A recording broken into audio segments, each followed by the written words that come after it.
If we don't know what our working genius is and competencies and frustrations are, how do we know how to be successful? And we can be struggling and not know why and think, and we judge ourselves and others. We say things like, I guess they're lazy or they're not very smart. It's like, no, they're smart in a different way and they work hard for different reasons than you. My guest today is a dear friend of mine. One of them goes, that one over there, she's big money. And it was my guest today. Her name is Amy Porterfield. Amy Porterfield, the ever amazing best-selling author of 2 Weeks Notice, Miss Amy Porterfield. Years ago, I was working with a consultant in my business, and we were a lot smaller. We weren't making as much money, and we didn't have a lot of people on the team, but we were starting to grow. And this consultant I worked with said, "You need a leadership team." Now, I looked around like, I don't think my business is big enough for a leadership team. But he said, "You absolutely do." Because at the time, we were starting to break out in departments. We didn't have that many, but we were starting to do so. And he said, "You can't lead everybody, and you need strong leaders on the team that will help you be strategic and help you move the business forward and help you manage the people that are getting the work done." And when he said it that way, I was like, yeah, I want a leadership team. So many, many years ago, I started to put together my leadership team. And I remember at the time, we pulled in a few people. I remember I asked somebody to be on my leadership team. She's been in with my company for a long time. She's like, "No, thanks. Don't want to do that." It just wasn't her personality. And I had to respect that. So I went to someone else and I tried to get some people on my leadership team. And we were sitting there at the first meeting, like, what do we do? What's happening here? And so I knew I quickly had to pull it together. And one of my first mentors from afar related to building a leadership team, related to workplace culture, was my friend Patrick Lencioni. And Patrick, although he didn't know it, really became my guide in terms of how to build up this leadership team, how to be a great leader to this leadership team, and how to help them become great leaders in my company. And so we devoured all of his books, and he has many. And really, this is the guy that helped us shape what I call a world-class leadership team to this day. I have such an incredible leadership team. And it started with literally going down the path of my guest and everything he had to offer and just devouring it all. So again, my guest today is Patrick Lencioni, and he is a business consultant. He's a speaker, and I think he's best known for being a best-selling author for some of the best books on the market. And he's known for his expertise in organizational health, teamwork, and leadership. So his frameworks are used by Fortune 500 companies, small businesses like mine, and even solopreneurs. If you are a solopreneur, this is such a great place to start with Patrick's content and his teachings, because when you start to grow that team, even if you just grow a small team, you will be so much stronger for doing so, for really diving into this content. So he is an absolute pro at helping people like you and me improve our workplace culture, which is so incredibly important, right? Because it brings in great talent to our team. People want to work with us. People want to stay. Every time one of my team members has an anniversary, I always feel this tinge of course, grateful, but also pride that that person wants to stay with me for year after year after year. And I think it's because we really do focus on workplace culture, and we have for many, many years, even when my team was a whole lot smaller. So, as I mentioned, he's written many books, 13 to be exact. He's a New York Times bestseller. My favorite book is The Five Dysfunctions of a Team. Highly recommend. And he has a new book, The Six Types of Working Genius. This whole concept of working genius, we're going to get into it today, blew my mind. And I, of course, had to share it with my leadership team because it's that good. So one little fun fact, he just moved to Franklin, Tennessee, which is down the street from me. So now he's in my neck of the woods. So I won't make you wait any longer. Let's bring on my special guest, Patrick. So I've already given you an intro in my intro, but I love to hear from my guest, in your own words. Tell me a little bit about yourself. Wow. I guess I would consider myself kind of a liberal arts guy. Like I just love looking at everything. And I started my career in business as a management consultant, but I was really interested in the people side of business and just followed my nose, thanks be to God, and took an interest in what we now call organizational health. So I just love how people interact in the work world and how that impacts how they get things done and whether they get along and whether they're fully healed and people who know themselves. So everything I do, I just kind of follow my nose. And like I said, by the grace of God, I come up with new ideas because I can't help it. And people seem to benefit from those. And so that's what I do. And I'm blessed that I get to keep coming up with new ideas. So One day true. I'll run out, I suppose. I don't think you ever will. How many books do you have? I think it's 14 would be the right word, or would be the Oh right answer. my goodness, 14. But I've got a workbook, and is that a book? And then I wrote a faith book. Does that count? It's not a Totally business book? counts. Yeah, so I think it's 14 or 15 maybe. Wow. And do you think you have more books in you? Are you working on one now? I am working on one right now. I'm not surprised at all. I always think maybe the last one was the last one, but I have another. Are you allowed to tell us what it's about, or is it secret right now? No, it's gonna touch on the whole concept of the wounds of leaders and of people, and how our wounds impact us, and we often don't realize it. Sometimes we're successful because we're working out of our wounds and fear, and a lot of people of achievement struggle with that, and they don't even quite understand it, and I've experienced that myself. So, I was just talking to a guy today about our own suffering is what gives us empathy for others, and I'm gonna write a book about how to help leaders and all adults think about how their wounds impact how they act and how they can heal. Okay. I don't really know any other book on the market with that very specific topic. I cannot wait for it to come out. When are we thinking we're going to get to read it? Oh gosh, it's gonna be at least a year. Okay, so we're still writing it and in the throes. Okay, gotcha. Well, I'm looking forward to it. But today we're going to talk about another topic. So I want to just start out by first saying so many of us, because Patrick, you're talking to entrepreneurs, people that have been in business maybe a year or two, even longer. They're building online businesses. So they're working from home, but they have teams for sure, or they aspire to have team members. So just to set the stage who you're talking to. And so many of us start a business like the one I have for freedom. I teach how valuable an online business is to achieve that freedom. But then as we grow, sometimes it just feels harder than expected. Like building businesses is hard. So you're looking for that freedom, but now you're not on a beach sipping Mai Tais on your laptop. Like it just isn't what you think it is. So I've hit big milestones in my business. And there's been times that I think, okay, is this what success is supposed to feel like? So why does it still feel so hard? So can you tell us like why does that happen to so many business owners? I think it's not completely unrelated to what I was talking what I'm working on right now, and that is because I started my business 28 years ago for freedom also. I was like, "I wanna work with people that I love and do things," and it wasn't that I wanted to work less, I just wanted to have more freedom in what I was doing, and oftentimes, that means you work more, but you love it, right? True, very true. But then you experience success in a small or large degree, and suddenly you find yourself wondering, how do I maintain this? And you lose some of that initial joy and beauty of the change to freedom. And I was just talking to a couple leaders of a very high profile business here in the area that we live in, and they have experienced more success than they could have ever imagined.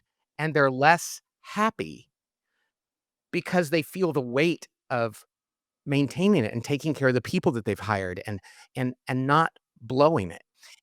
And sometimes I think that we start our work in joy and then we slip it into fear. We think like, "Oh, what could go wrong?" Oh, that's me. Absolutely. I worry about everything. I hate it, but I do. Yeah, and you're not alone, and oftentimes there's stuff that happens to us when we're young that actually propels us to be successful. And it wasn't exactly a good thing, even if the people who did it could be our parents or something, but they thought they were doing the right thing, but then we go like, "Oh, no, I better succeed." And the most successful people in life often have a, like, fear-based wound, like, "I don't wanna fail." Oh, why are you getting right into my head? Is this a therapy session? Because this is me. I had a father who was really strict and really looked for excellence. And I felt like I never measured up, but Oh, right? So hard work is how I got his attention. And so now I just work as hard as I can to be enough. There's all of my wounds. There you go. And what's amazing is that can keep you going for so long. And in my life, I had something similar to that. They're not exactly the same, but similar. And, I just got to an age where I thought, "Wow, the fear isn't working anymore, and I'm not enjoying this." Even though I love the people I work with and I love what I do, but the fear, and I finally just said, "I gotta figure this out." And so I didn't know I was gonna talk about this, but I spent 4 months locked down in intense therapy and prayer and spiritual direction and discussion, trying to figure out, so who am I and why do I do what I do? That's powerful. Oh, it was the most intense, painful, wonderful blessing I've ever gone through, and I'm still continuing. But so many of the leaders, in fact, I have yet to meet a leader that I didn't tell this story to. Those guys I was talking the other day, they were like, "Oh yeah, our parents, they don't understand what we do." And deep down inside, we're kind of waiting for that day when they go, "You've done so well. That's enough." Oh, I can't even imagine. And Amy, ask yourself why. And God bless these people. It's not a judgment anymore, but why Tiger Woods and Michael Jordan and Jerry Rice and all these athletes, like, what keeps them going? And society tends to say, "Good on you," but a lot of them are like, "No, I'm trapped. I'm never gonna be enough." And so what I want leaders to do is realize you're enough. Now do this out of love and joy and peace, not out of fear, and come to terms with what happened when you were younger and realize there's nothing you can do that's going to address that. So come to terms with that and process it and then work out of joy. So, Well, I absolutely love that. And I feel as though you've developed something to help us really understand ourselves as leaders. So I want to talk about that. I want to yeah, and dive. that's a piece of this. That's a piece of Oh, this for sure. okay, good. So that makes, I was like, I hope this is a good transition because I really want to get to this.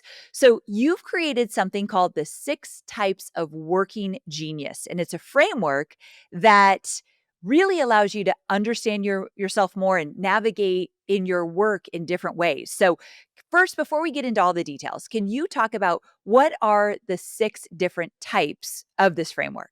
Okay, great. So there's 6 kinds of work that have to get done in any endeavor, whether you're starting an online marketing business, whether you're running your household, whether you're running a corporation, anything you do, whether you're building a house on new property that you have. There's 6 types of work that are involved in that. Okay? And here's what they are. I'll go through them very quickly. The first kind of work, which happens at the highest level, like at 50,000 feet, is called the genius of wonder. That's where you sit there and you just go, you ponder like, oh, maybe we should think about this, or why are we doing this? Or is this really the best way to go about this? The genius of wonder is a genius. Not everybody has it. My wife has it, and she can ponder things and ask the big questions for hours. Wow. I do not have that. I know I have your results here. You don't have that at all. Okay. I don't have it as one of my geniuses either. And most people that do have that were never actually rewarded for it. They were told, "Why are you still asking questions? Get your head out of the clouds." But you know something, Amy? Every new idea, every big thing starts with somebody saying, "Why is this the way it is?" Every new thing, that's the very beginning of innovation. Is is this really the best we can do? They don't even know the answer necessarily, but that's the first thing. And that leads to the next genius, which is somebody hears that question and then they have the genius of invention. That's one of mine. And again, these geniuses are where you get joy and energy. You don't choose to, you just do them now. They're gifts from God. I cannot help but invent things. Even when people don't want me to, my natural place to go. I have to regulate it sometimes, but I do this. I was born this way. So when my wife says, "Gee, I wonder what this is about," I like to go, "Let me try to figure it out. Let me come up with an idea, a solution, a new product, a new book, a new movie. I know, I'm gonna come up with a new idea." So wonder provokes invention. And these first are the first 2. And now we're still pretty up high up there in the clouds. We're gonna get closer to landing the plane, if you will. Somebody comes up with invention. The 3rd genius is the genius of discernment. You have this one.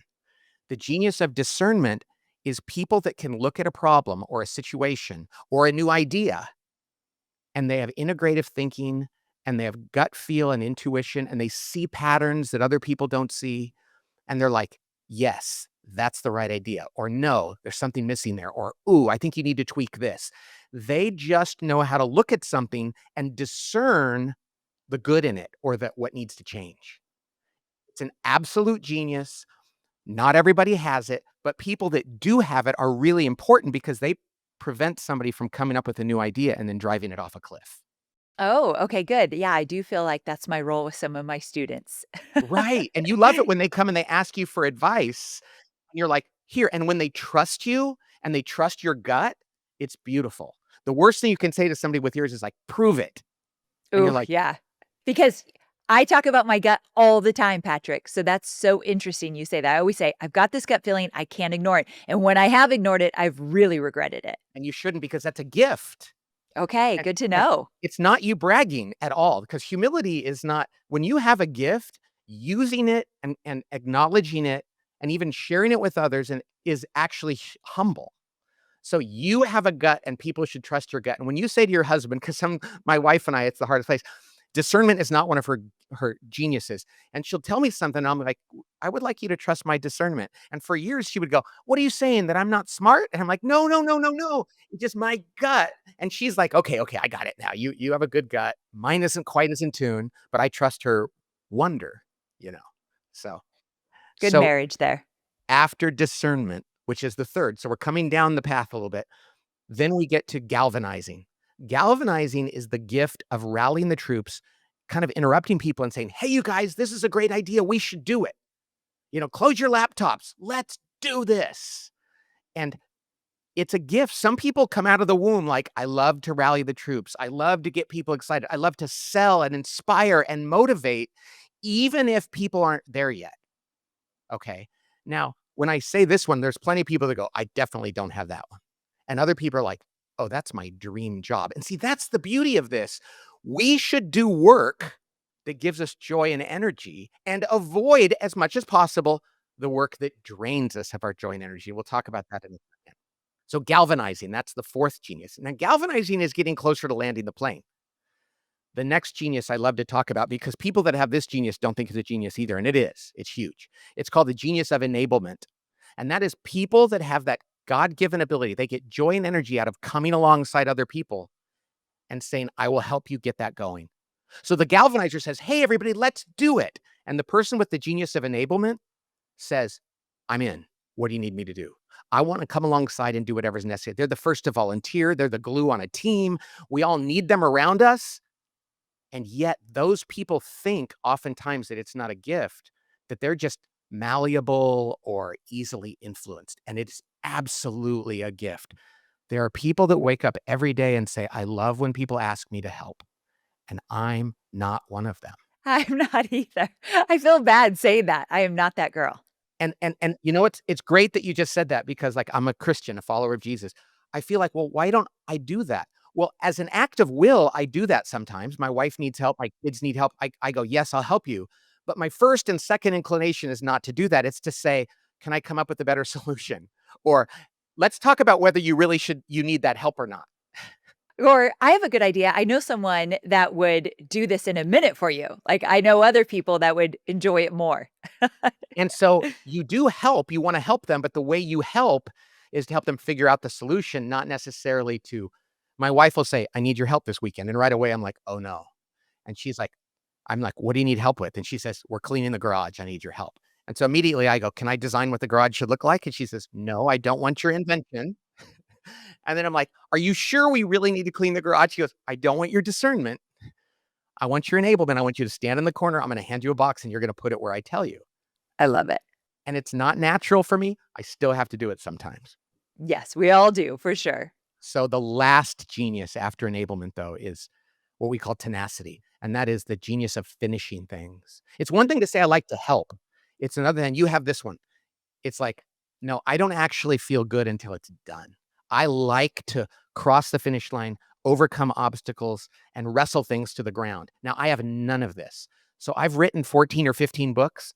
I would have written zero if I didn't have people around here who forced me to finish. Oh, I'm interesting. not a finisher. Okay. I get lost. I came up with a new idea. I'm halfway through it. Let's move on to the next one. And so I need somebody to crack the whip and say, you're not leaving this room until it's done right. Okay, so this is good. I wanna dive into this even deeper. So you've got these 6 types, and anyone listening, I want you all to take this assessment so we could talk about it online. So just hold out. We're gonna give you some deets.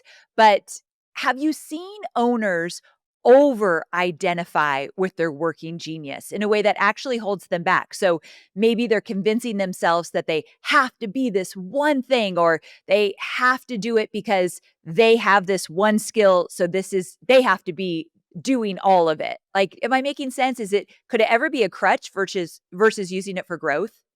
Yes, well, because it's not an excuse for being bad at every you can't say, "Hey, Oh, I don't yes. have that genius, so, oh, well, you're on your own." What you have to do is you have to say, "I don't have that at genius, so I suck at it," which is vulnerable. Sometimes I have to do it anyway because I don't get to just do the stuff I like, but I'm going to celebrate and utilize and reward people that are good at things that I'm not.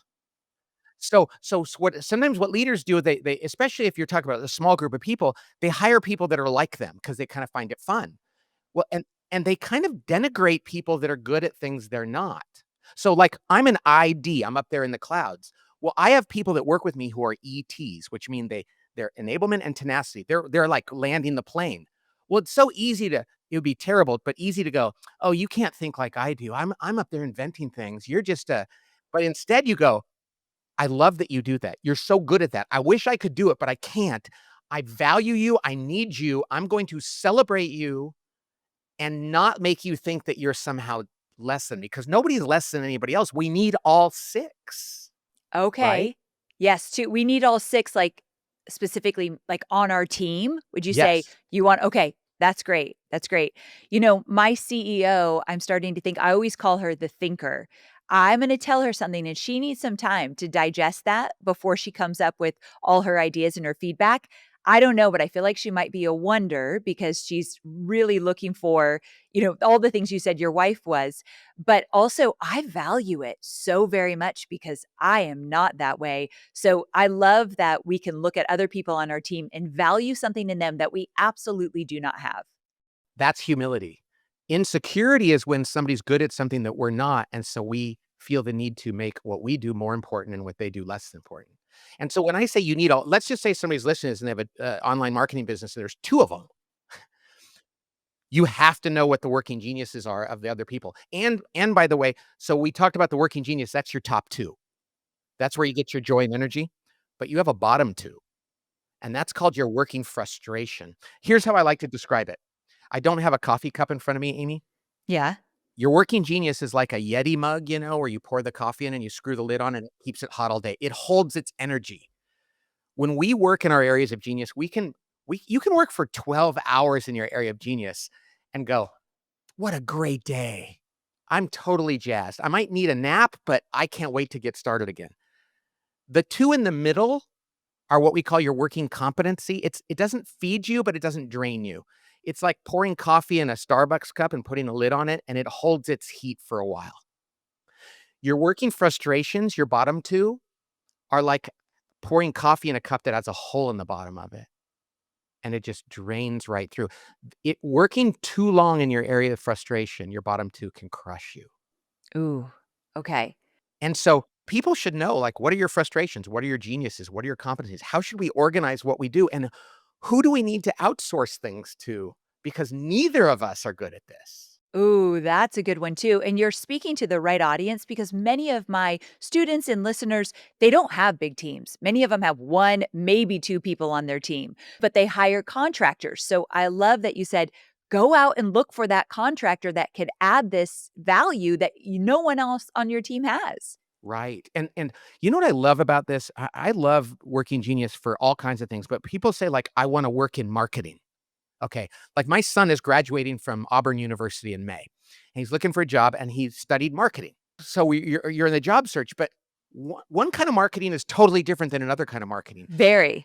Because I'll say to people, "So what's your working genius?" And they say, "I'm a GT." And I'm like, "Okay, so you mean like you would be good at like cold calling and following up on leads and closing things." And another person says, "I'm a WD." And I'm like, "Oh, so you'd be good at, like, thinking about the plan and maybe even thinking about the branding and the concept." Well, they're both marketing jobs, but they're completely different. And one person will hate one of the jobs, and that same person will love the other one. So what I say is, don't just define the field you wanna be in, define the role that you would play within that field.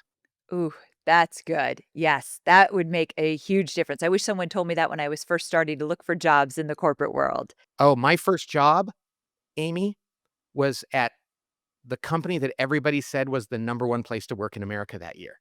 Which And was? it was Bain& and Company, a management consulting firm. Okay. I got the job. Everybody said, "It's the best job you could ever have." What they wanted me to do was use my 2 working frustrations. Oh, I didn't know that. I survived for 2 years. I did not succeed. I felt like a total failure. I thought, "I guess I've been just an imposter." And it took me years and years to realize it was the wrong job for me. So when somebody says, "That's a great job," for some people, it'd be like, "No, that's a horrible job." oh yeah, for sure. And getting into it even more specifically, let's say somebody's running their business online. Let's say she teaches, okay, this is one of my students. She teaches other pet groomers how to build their pet grooming business. Okay. So let's just say that there are parts of her job that she just hates. She hates doing, she's not good at them, but she's a small business. So she's kind of wearing all the hats. I'm guessing you would say, dive into those things a little bit more. Those probably relate to your bottom two. Yes, and so you said something earlier about how some people will over-index on their geniuses. What I find is a lot of people over-index on their frustrations because Oh, they'll go, "Well," my wife, so we both raised our kids. I was very involved in everything, but she stayed home and she did Bible study and did other kind of things, and she had a career, and now she's getting back. But she was home. And for years, and this was before we came up with Working Genius, she hated parts of doing that. And literally I would say, "Why don't we outsource that?" And she would look around at some of her friends and go, "Well, they like doing this, so it's my own fault. I should be better at this." When she did The Working Genius, she read the book. We were on a plane. I gave it to her to read the manuscript, and she turned to me and she had tears in her eyes. I said, "What do you think?" She goes, "I loved it, and I'm so pissed off." why was she pissed off? 'Cause she goes, "I forced myself for years to do things I hated out of guilt." So that your pet groomer, she might be like, "Well, other people do their own accounting, and other people organize things and follow through and do the detail work and prepare their taxes. I know, I'm just gonna make myself do." And in fact, they'll oftentimes spend more time trying to prove that they can do what other people do, when in fact, we should say, "No, I love doing certain things. I'm going to celebrate that God didn't give me those gifts, and I'm gonna outsource that and not feel guilty." Oh, amen to that. Amen to that. Okay, so I want to get a little selfish here and talk about my assessment because I think if we do so, it kind of brings it to life so that my listeners can do the same when they take their assessment. So I know you have it in front of you, but it's tenacity and discernment, right? Those are my top two. Yes. Okay, and then my middle is galvanizing and enablement, Yep. right? And then I don't, what are the bottom two? Wonder and invention. Oh, not even surprised. Okay. So my So wife's geniuses are your frustration. I can't wait to meet her since we're both in Nashville and all. We could compare notes and see how different we are. So, okay. So, what do you make of all that? We were really careful. We named every pairing. So you are the T and the D going together. You're the judicious accomplisher. And what we mean by that is you have really good judgment. So you like to get stuff done, but you're also really good at figuring out what the right thing to get done is. So you'll look at a situation and say, "Those are the 3 things we need to do. Let's do it." And we call it judicious, and this was named by people like you. They said, "Judicious is a good word because we kind of have judgment for people that are slackers too." I know I didn't want to say it, but you mentioned it earlier and I almost told on myself like, "Ooh, I've got to catch myself." I look at other people and think, "You're not working hard enough. You're not going with your gut or whatever it might be." I'm not proud of it, but you're right. Well, there's a time for you to be a little impatient with people like, "Hey guys, come on, let's go." And there's a time for grace. But You are naturally good at looking at a situation. There's 10 things you could be doing. You say, those are the three. We're going to do those three. Let's go. So, a great job for you is one where you can't make the perfect the enemy of the good. You're not going to sit around and ponder the perfect solution. Academia would not be the right thing because it's like, no, let's just get it done. And when somebody comes to you and asks for advice, you're like, here's what I think it is. What's your plan? I'm going to help you work that plan. Yes, very much Okay. so. Okay. Now, if somebody came to you now, so I hire people in jobs and I think we always think they're like us. So I hire people and I think, here's your job. I don't know what it is. I want you to figure it out and do whatever you feel like doing that helps the company. Isn't that the most awesome? Because that would be like my perfect job. And other people are like, what are you talking about? I want to know what parameters I have, what you expect of me. And I'm like, why? Wouldn't you just like to come up with it on your own? Because that's me. And they're like, no. See, one man's trash or woman's trash is another woman's treasure. Absolutely. Yes. If we don't know what our working genius is and competencies and frustrations are, how do we know how to be successful? And we can be struggling and not know why and think, I guess and we judge ourselves and others. We say things like, I guess they're lazy or they're not very smart. It's like, no, they're smart in a different way and they work hard for different reasons than you. That's the part I love. Yes. And I want to remember that. So valuable, especially as a leader. You have to see the value in everybody that you're working with or help them bring it out in themselves. Yes. And that doesn't mean that some people don't fit your core values or they don't work hard enough. Those are different things. But what the problem is, so I have a great story. I think you'll like this, Amy. So right after we came up with this, and it's only 4 years old, it's pretty much still in its infancy, and like 1.5 million people have done it. It's growing very fast. But a CEO told us this story, like right after it came out. He goes, I had this woman on my team, and she was a great cultural fit. She was the head of sales. Okay. And we loved her, and she always made her numbers, and she made our customers happy. She made her salespeople happy. She was great. And then the market changed, and we had to invent a new sales strategy. And I went to her and I said, so what's this new sales strategy? She goes, I don't know. And then she was working on it. She just couldn't come up with one. And he was thinking about firing her because he was like, well, we need a new sales strategy. If she can't do it, maybe this is not the right job anymore. They did working genius. Her working genius was enablement and tenacity. She was like, I do what people want and I always follow through and get it done, which works great in a defined market. She didn't have wonder or invention. So she went to this guy in marketing and said, hey, can you help me figure out a new sales strategy? In 3 hours, he came to her offsite and they came up with a new sales strategy. He's like, yeah, that's easy for me. That's my favorite thing in the world. She's like, well, will can you come to our quarterly offsite meetings? He goes, yeah, I'll be your consultant for that. And the CEO said, I almost lost one of my most valuable people because I thought she had to have every skill. Ooh, I've been there. I think I've had that judgment on team members before. I'm actually really excited to get every single team member to take this assessment because I love empathy. I love having empathy for you're not like me, but I see the beauty in you. And this would help me with that. Oh, there's this thing called the fundamental attribution error, which I learned in social psychology in college. One of the few things from college that I actually remember and still apply. And it's like when somebody does something that you find annoying, the fundamental attribution error says that we tend to judge their character. Like somebody cuts you off in traffic and you're like, what a jerk. That person's selfish.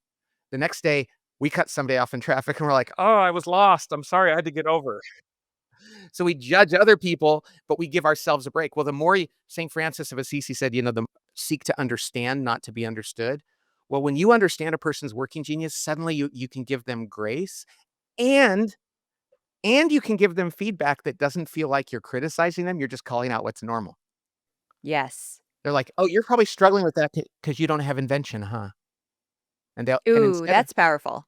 And they're not going like, "How dare you?" They're like, "Yeah, you've seen my results. I know." And like, "Why don't we give that part of the job to somebody else and let you focus on this?" Suddenly they feel seen and affirmed, whereas without this language, it would have felt like a criticism.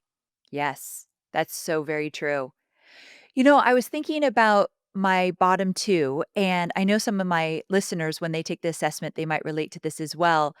There's a part of me, so wonder and invention.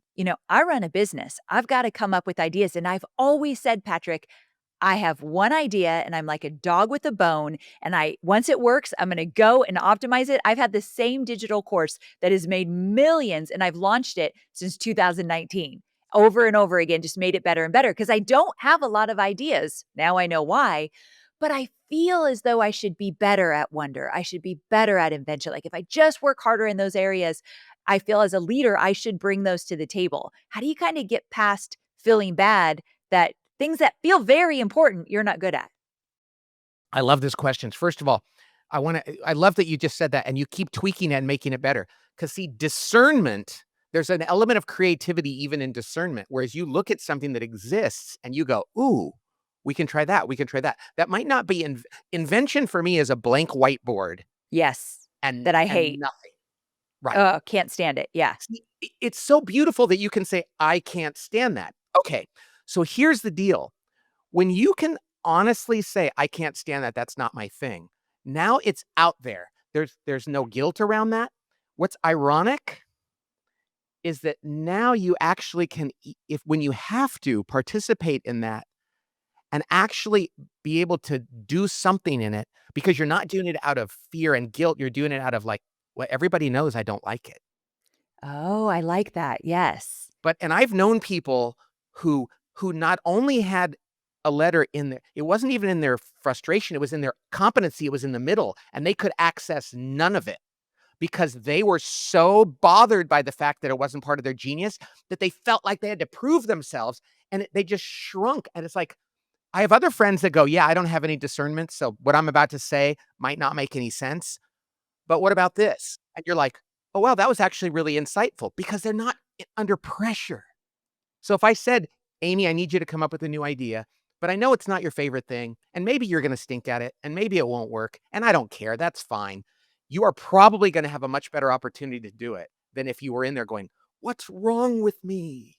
Yes, that's so true. I have a wonderful executive assistant. Her name is Christine, and she's my backbone in my business. And sometimes she'll do things and she'll think like, "Oh my gosh, I'm not really good at this, so it's probably not going to be that good." And if I knew her working genius, I could say, "I'm going to give you a task. It's not going to be something you're probably going to love, and this isn't your strength, I know, but just give it your best shot and I'll make it better."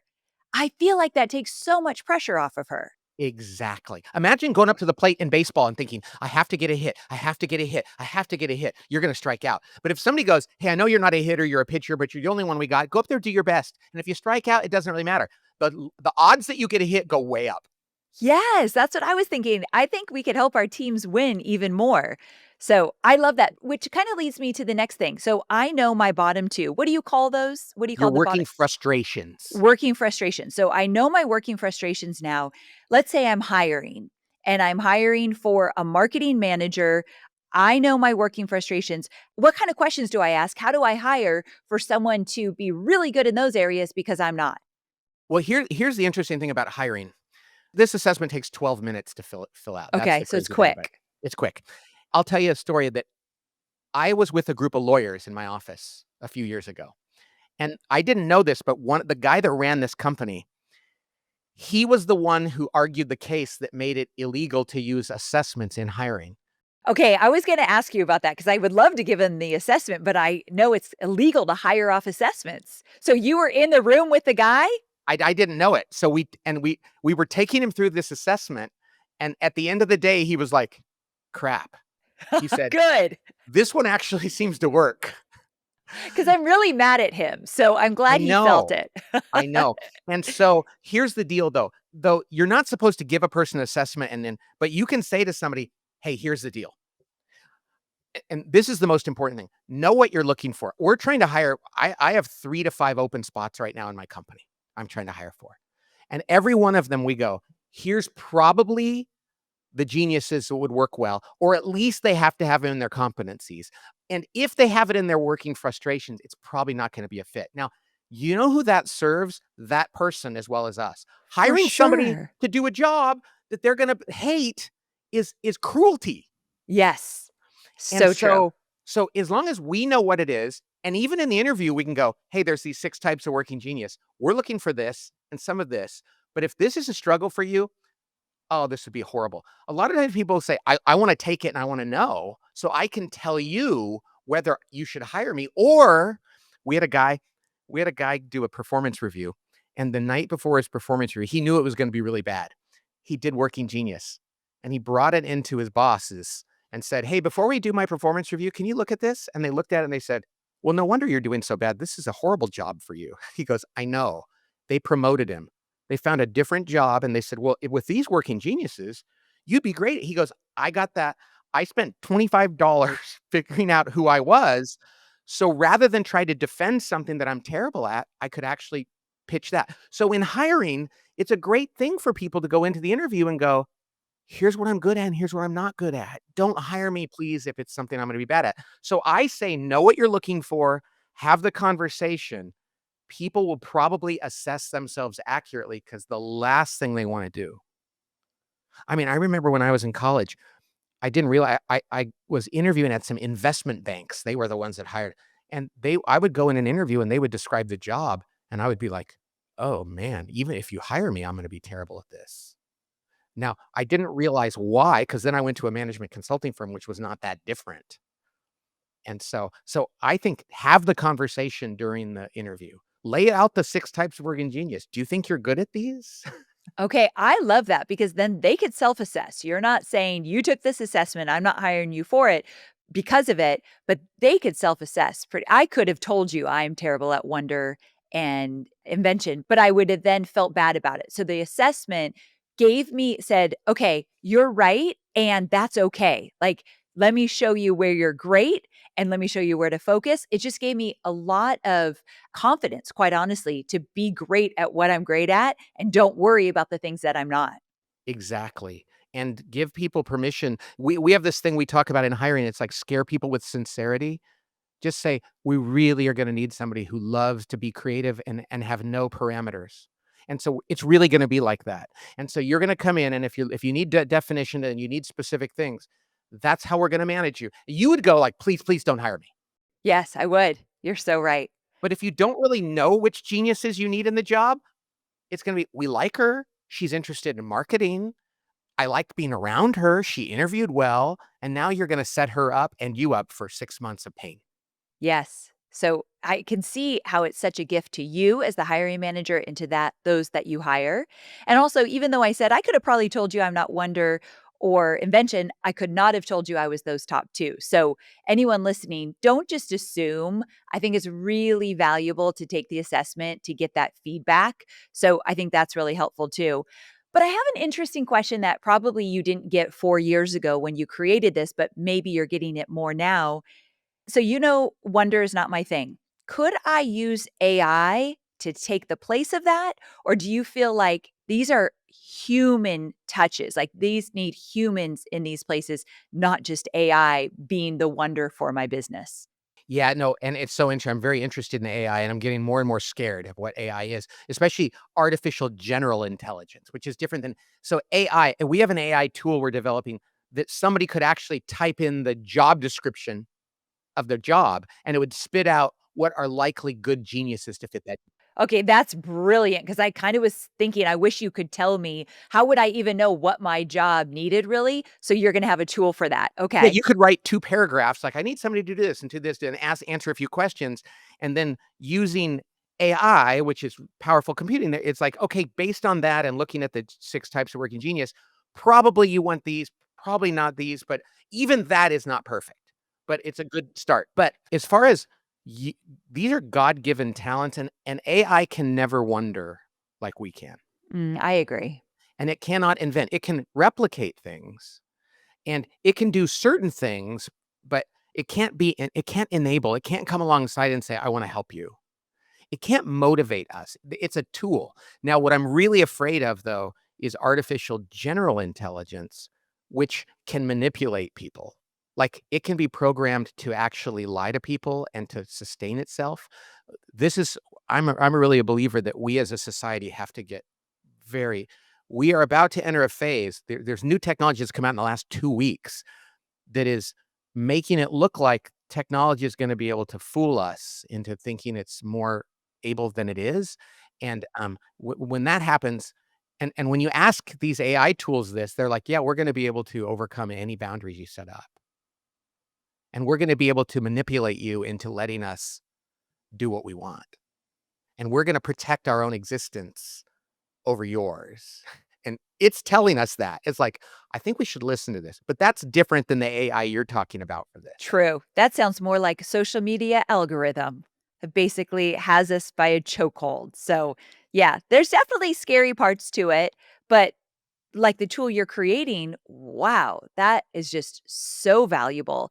And, speaking of the tool you're creating around feeding it your job description, so many people that are listening right now, they do want to grow a team. And so many of my students say, Amy, I've hired somebody. It is a bad experience. And I feel like I got burned. And so I don't want to do it again. So now they're doing all 6 types, even though they shouldn't be. So from hiring and training and investing, and then only for that person to leave. So my question is, how do you build, right? It's the worst. I've so been there. So how do you build a culture with people that want to stay, want to be engaged, and actually believe in your mission? And if someone's checking out, how I've had this too. I could feel an employee checking out. Is there a way to bring them back in? I know that's a loaded question, but No, you're the and there's a best at lot it. to it, and there's no there the answer is not, it's not complex, it's simple, but it's difficult, but the first thing is you gotta hire for core values.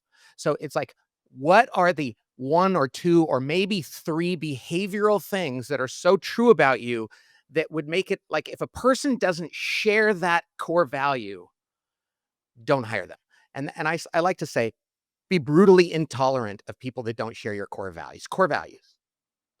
In a world of tolerance, it's like, no, no, no, like, we have a couple core values here. And it's like, if they don't share those, they're not going to be happy here. We're not going to enjoy them. It's a bad situation. So core values are first.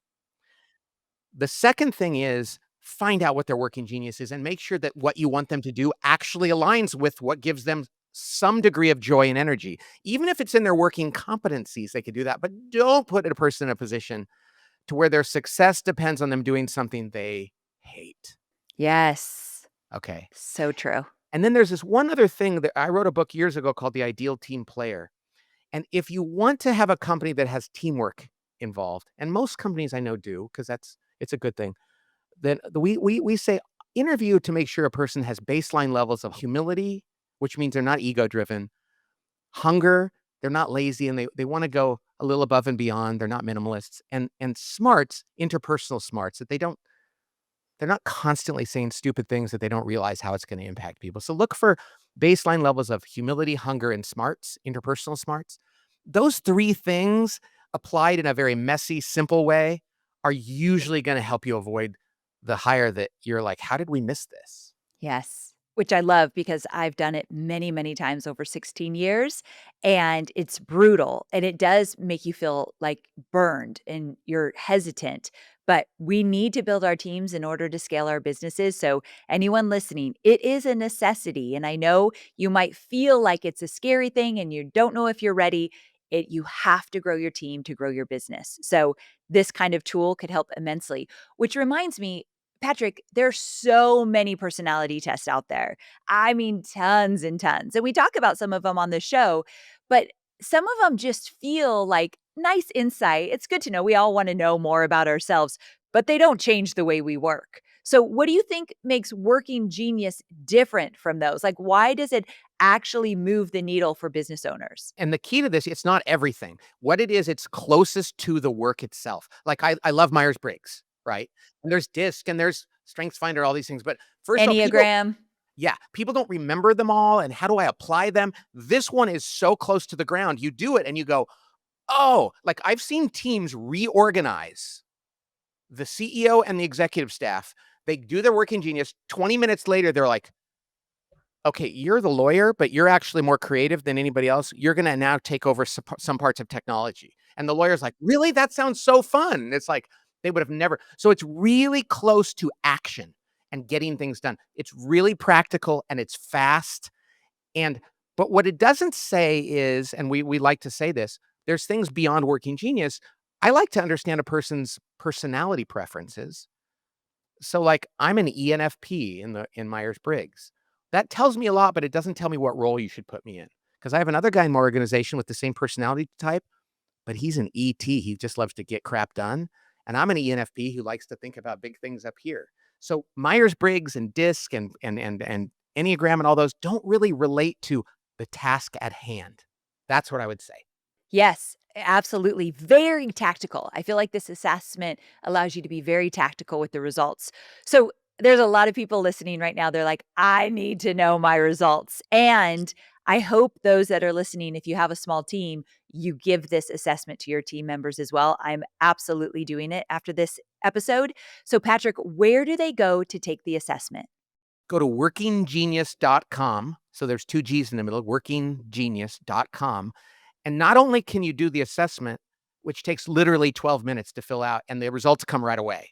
And the report makes sense. It walks you through it, and it gives you the little one little description of your pairing, and the people on the team will be laughing because they were like, "You're the you're the loyal finisher, you're the dreamer," It's and fun. people, Yeah. it's really helpful, and it'll help you figure out if you do it as a team. There's a team map that you create, and it will show you where you have gaps, Ooh, that's good. and right away you'll look and go, "We don't have anybody on our team with that. Oh, wow. Okay, we need to either start scheduling a meeting to do that on purpose or bringing in an outsider, or maybe our next hire, we should really look for that." The team map gives you this amazing immediate snapshot of what's there and what's not there. Yes. Okay, that's an added value for sure. Okay, so workinggenius.com is where they need to go. And before I let you go, tell us what you're most excited about right now. What do you have going on that you're just most excited about? Well, this healing stuff I'm doing, I'm very excited about. Thank God for that. And I'm excited to share, to help others see things and get relief in places where they're like, I just thought this was how it had to be. And it's like, oh no, no, it can be better. Your work is so important. I'm such a fan, as I said, and having you on the show has been a delight. So thank you so very much for being here. I really appreciate you taking the time. It has been my absolute pleasure. And I hope I get to see you around Nashville. Let's make that happen. We're going to make it happen. All right, take care. Thank you so very much. Bye-bye.